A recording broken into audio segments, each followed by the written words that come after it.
अस्सलाम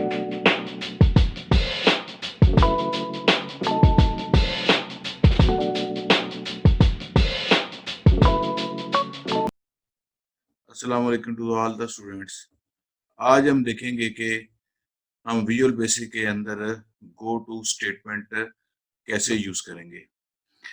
गो to statement use होती है विजुअल बेसिक के अंदर, काफ़ी ज़्यादा यूज होती है और इसका पर्पस भी बहुत यूनिक किस्म का पर्पस है। आज हम इसको डिटेल के अंदर इसको स्टडी करेंगे।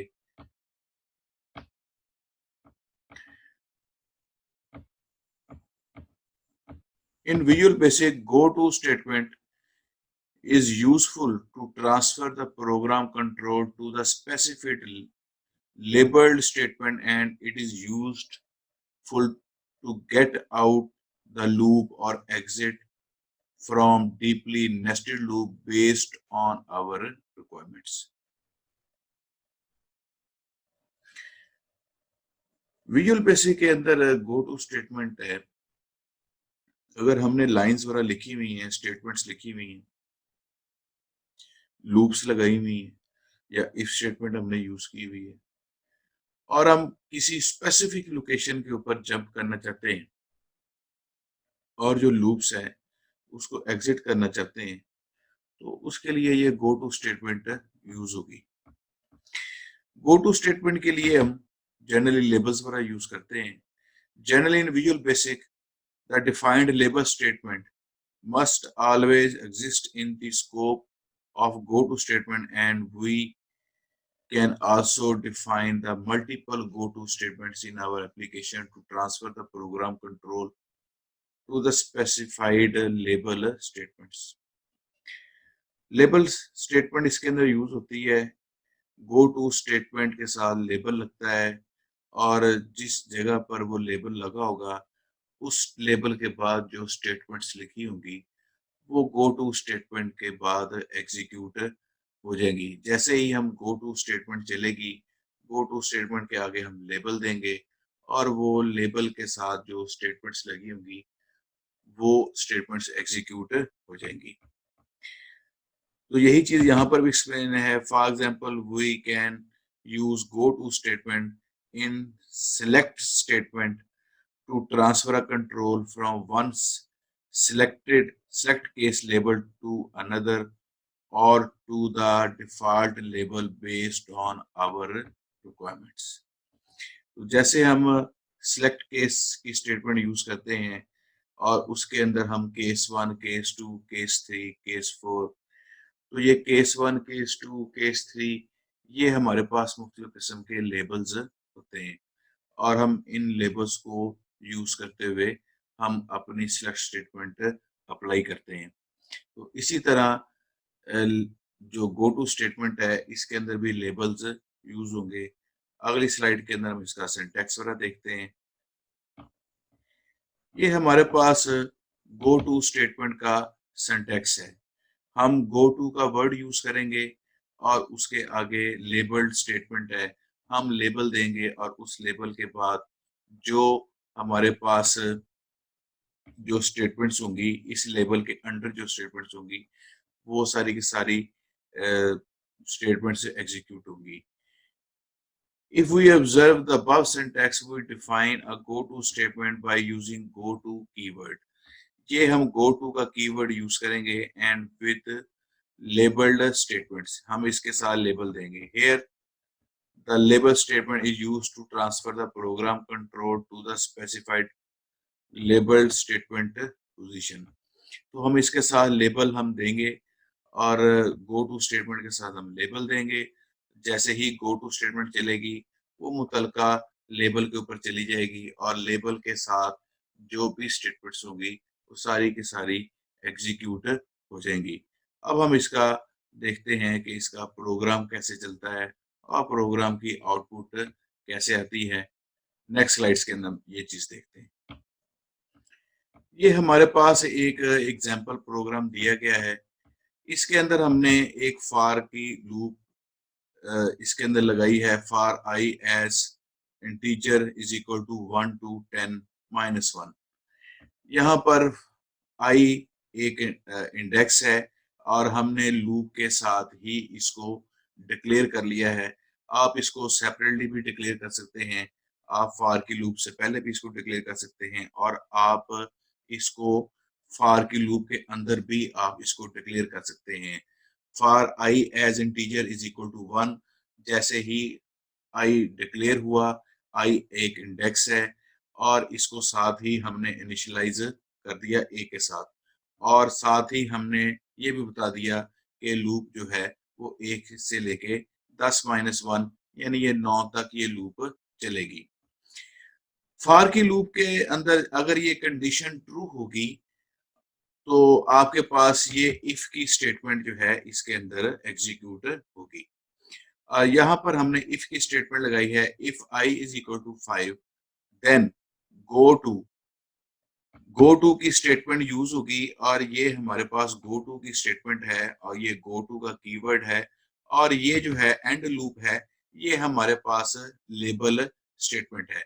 पिछली स्लाइड के अंदर हमने देखा था कि गो टू के साथ लेबल स्टेटमेंट लगती है, तो ये जो एंड लूप है ये हमारे पास लेबल स्टेटमेंट है और ये लेबल स्टेटमेंट हमने यहाँ पर दी हुई है और इसके सामने हमने सेमी कॉलन आपने लगाना नहीं भूलना। ये कुछ स्टूडेंट्स होते हैं कि वो एंड लूप ऐसे लिख देते हैं, लेबल लिख देते हैं, लेकिन लेबल के जब एंड के ऊपर सेमी कॉलन जरूर आता है।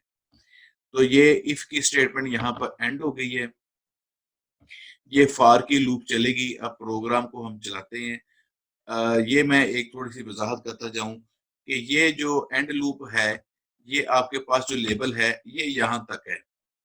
इसके अंदर इस लेबल के अंदर ये 3 स्टेटमेंट्स हमारे पास दी हुई हैं। इस लेबल के अंदर ये 3 स्टेटमेंट्स हैं। ये console dot write line end program press enter key to exit और ये रीड लाइन की ये आपके पास स्टेटमेंट्स इसके अंदर दी हुई हैं। और ये हमारे पास एंड लूप है, सेमीकोलन लगा हुआ है, ये हमारे पास लेबल है और एंड लूप आप हमारे पास लेबल है और इस लेबल के अंदर ये 3 स्टेटमेंट्स हमारे पास मौजूद हैं। अब ये जैसे ही प्रोग्राम चलेगा, प्रोग्राम के अंदर ये लूप के अंदर ये आई वेरिएबल डिक्लेयर हुआ, आई वेरिएबल डिक्लेयर होते साथ उसको 1 के साथ इनिशियलाइज किया गया और ये लूप साथ बता दी गई कि लूप जो है 1 से लेके 10 तक चलेगी, 10-1 तक चलेगी, 9 तक चलेगी। अब प्रोग्राम चलेगा तो ये साथ कंडीशन ट्रू हो गई और ये हमारे पास if I is equal to 5, क्योंकि आई के अंदर पहले 1 है तो ये हमारे पास इफ की स्टेटमेंट नहीं चलेगी और इफ की स्टेटमेंट नहीं चलेगी तो ये हमारे पास इफ की स्टेटमेंट जहां पर खत्म होगी एंड इफ के बाद जो स्टेटमेंट लगेगी वो हमारे पास एग्जीक्यूट होगी। तो हमारे पास कंसोल डॉट राइट लाइन, ये हमारे पास आई की वैल्यू, ये आपके पास आउटपुट स्क्रीन आ रही है, I value is equal to 1। ये हमारे पास स्क्रीन के ऊपर मैसेज हमारे पास डिस्प्ले हो गया है।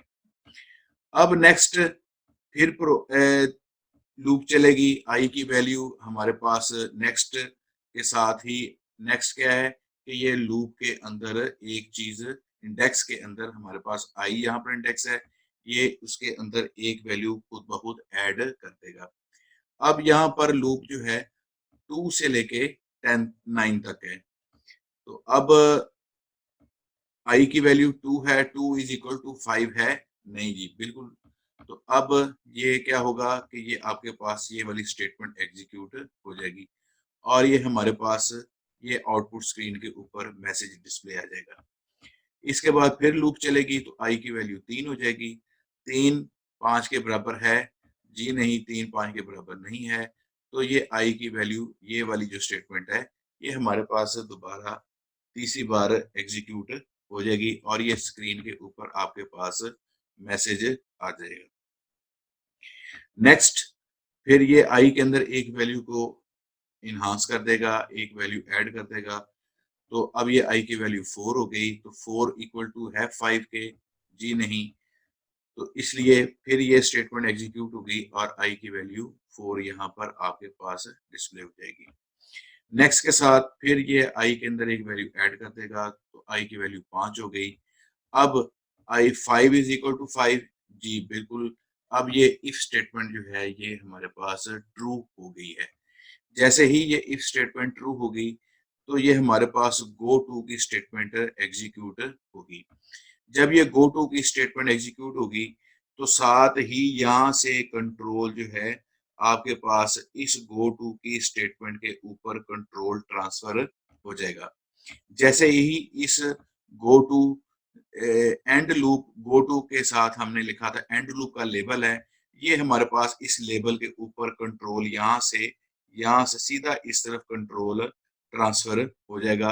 हमारे पास ये जो स्टेटमेंट है, ये स्टेटमेंट स्किप होके सीधा कंट्रोल जो है वो एंड लूप के लेबल के ऊपर ट्रांसफर हो जाएगा। जब एंड लूप के लेबल के ऊपर ट्रांसफर होगा, तो ये 3 स्टेटमेंट्स जो है वो एग्जीक्यूट होंगी। यहाँ पर हम देखते हैं आउटपुट स्क्रीन के ऊपर कि ये कंट्रोल ट्रांसफर हुआ। जैसे आई की वैल्यू 5 हुई, कंट्रोल सीधा एंड लूप के लेबल के ऊपर ट्रांसफर हुआ और आपके पास दी एंड का मैसेज स्क्रीन के ऊपर आ गया और उसके बाद ये वाला मैसेज जो है ये आपके पास स्क्रीन के ऊपर आ गया। जैसे ही आप कोई एंटर की प्रेस करेंगे, तो ये आपके पास रीड लाइन की स्टेटमेंट चलेगी और ये प्रोग्राम खत्म हो जाएगा। तो इसी तरह का आपने एक प्रोग्राम बनाना है गो टू स्टेटमेंट यूज करते हुए। उसके अंदर आपने यहाँ पर लेबल डिफरेंट लेबल लगाना है और उसके अंदर यहाँ पर डिफरेंट स्टेटमेंट्स आपने यूज करनी है और उसके अंदर ये कंडीशन भी आपने चेंज करनी है, लूप भी चेंज करनी है, लूप की कंडीशन भी चेंज करनी है, इफ की कंडीशन भी चेंज करनी है। आपने इसका लेबल जो है वो भी आपने चेंज करना है, गो टू की स्टेटमेंट का लेबल भी चेंज करना है और अपना नाम और रोल नंबर लिख के आपने ये एक नया प्रोग्राम बना के आपने असाइनमेंट जो है वो अपनी सबमिट करनी है। अल्लाह हाफिज।